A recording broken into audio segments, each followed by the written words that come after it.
La fête des ignames, c'est le tout. C'est la boucle. C'est la seule fête qui regroupe toutes les populations.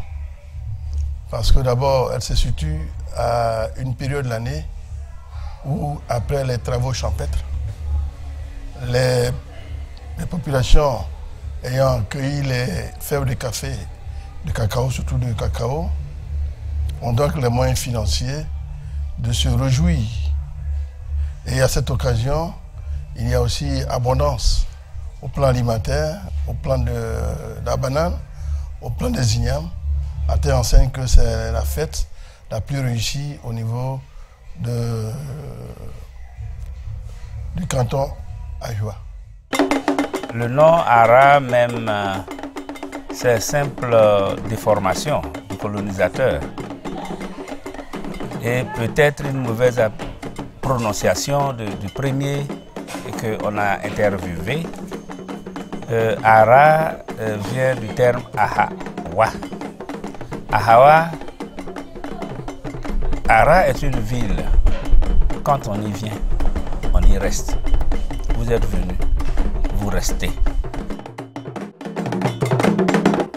À l'instar de tous les peuples Agni, le peuple Agni Ahuia d'Ara a une fois de plus respecté la tradition par la célébration de la fête des ignames. 3 jours durant, du 26 au 28 décembre 2013, nous avons été invités à être des témoins privilégiés d'une réjouissance populaire remarquable sur l'autorité de Nanan Tewa II, roi du peuple Agni Ahuia d'Ara.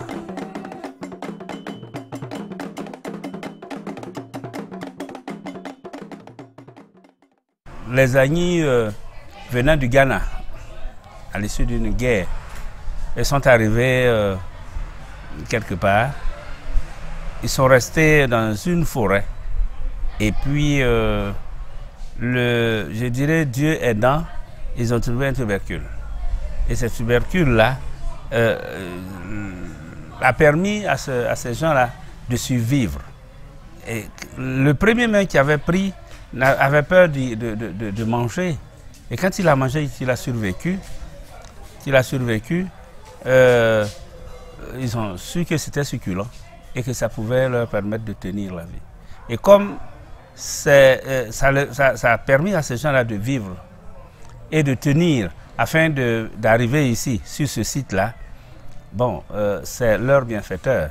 Et c'est tout à fait normal qu'on le célèbre, qu'on le vénère. Et c'est ça, le sens de la fête des ignames.